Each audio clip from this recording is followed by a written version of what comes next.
like to play with fire.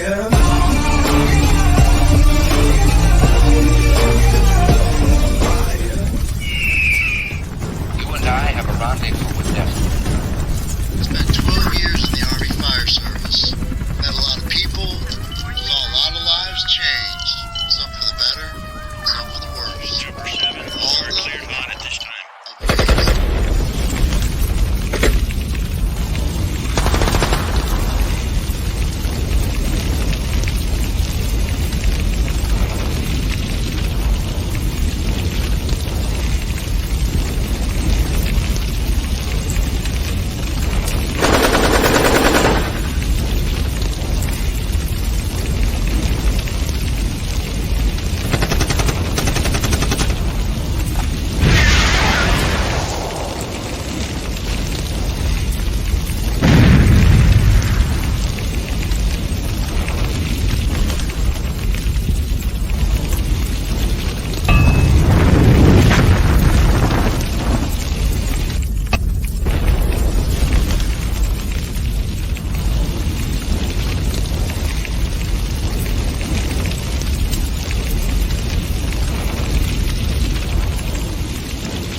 What's shaking, Warfighter Nation? Ron here with Warfighter Ranch and Isaiah 6'8 Military Outreach Ministry here in Glendale, Arizona. Well, we're coming up on the 25th anniversary of my Christmas miracle this year. And I thought I'd share it with you once again. It may sound a little corny at times, but every word is true. So if you stick with me, I promise you it'll be worth your while. So without further ado, this was my night before Christmas. In 1999, I was at perhaps the lowest point of my life at that time. I was also on a deployment which would turn out being the crown jewel of my career, ironically. But that's also when I had my Christmas miracle. I posted the long-form content on our YouTube channel just under 17 minutes or so, a couple of years ago.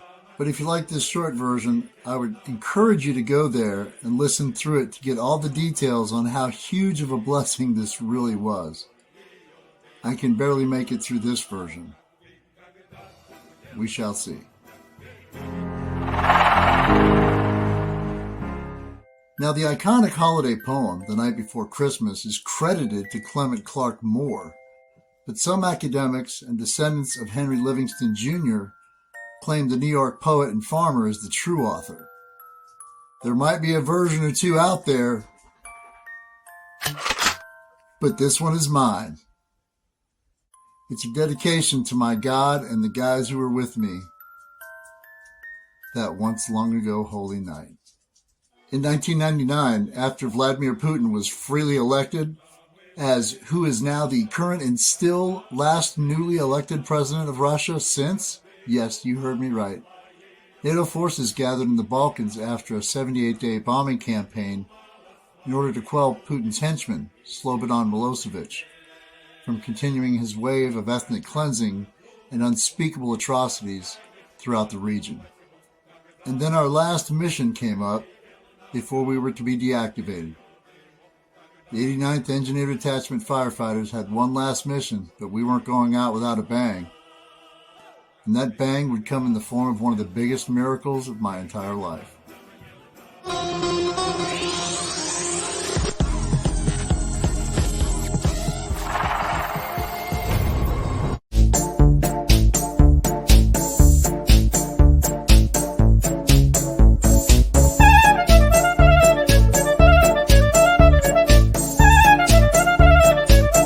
"'Twas the night before Christmas, and all through the hall, not a single fire truck, 'twarn't one in a single stall. The soldiers' coats and helmets were hung uniformly with care. As some Joe said, 'Hustle up, Sergeant Breland will soon be here.' The troops snuggled in sea huts, army cots for their beds, with visions of not being downrange on Christmas dancing in their heads. Legs in their patrol caps, and we in our berets. As they looked at us with envy, we'd just say Merry Christmas and airborne all the way. When outside the perimeter there arose such a clatter, we ran to the alarm room to see what was the matter. Summoned by Falcon 6, General Sanchez himself, we took off like a flash. And right about then, the Colonel and I were really hauling ass. A raging carpet store fire in the town of Urosevic, a stone's throw, dashing a family's hopes at midnight over the ashes below. We need to help save the locals, the general said. The town is aglow. It's Christmas Eve, Airborne, and we can't afford to be slow. We mounted our truck with a sobering slap. Without saying a word, we all knew it was surely a trap. We took off through the gate. Down the snowy road we'd go, where just a week before, troops rescued a baby from the snow. When coming in a minute behind us, yes, I said behind us, WTF. But Murphy's Law being what it is, of course, it was our QRF. With a PFC as a driver and a fumbling guy squinting to see, I knew in a moment that right seater was a second LT. But destined for purpose, walking up to me he came. With a knife hand he pointed and called them by name. Now Smith, now Ortiz, now Phillips, now Johnson.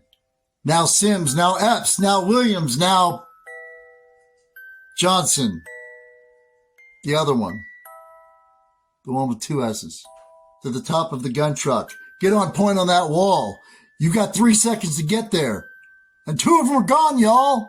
Now shell casings began to fall while bullets unceasingly fly. A firefight and a structure fire? My optimism faded. And I thought to myself, damn, somebody's gonna die. Sweeping through the house, for signs of life we flew, with walls of tires burning, our big yellow truck stuck in full view. But in a twinkling, I heard through the violence, and all of a sudden there was a deafening silence. Head on a swivel, I was turning around. Get back with the team, we can't lose any ground. I raised my weapon and the last round went pop. When all of a sudden, the gunfire had stopped. The troops performed well and honored their God, family, and country with class. And by some miracle, I got out of there with no body armor, nor any bunker gear, by the very skin of my ass. As I stood there covered with sweat and soot, I knew the one that truly saved me had covered me from my head down to my boot. A lifetime of my troubles seemed to fill up his pack, and he looked like a strong man, the weight of the world upon his back. His eyes, how they glistened, his smile, what a bluster. And all at once again, it was hope I could muster. His perfectly divine smile was drawn up in a bow in the middle of hell on earth that night, and my heart was completely swole. The light from his eyes and the white of his teeth, no longer made of thorns, he wore a proper crown like a sheath. I breathed in deeply and exhaled with a slow, intentional sigh, grateful once again to my Creator that my time was not yet nigh. He was more than I imagined, as peaceful as a dove. I simply cried when I felt him. I was so overcome by love. A wink of his trusting eye and a twist of his head soon gave way to know I had nothing to dread. He spoke not a word, but prayed for a while, and then refilled our souls, turning with a smile. And what happened next, everybody knows. With a smile on his heart, up to heaven he once again rose. I never laid my eyes on him, but I know he was there, a reminder that we are never, ever out of his care. The air was cold, but we basked in his warm light. Merry Christmas to all, and to all this is God's night.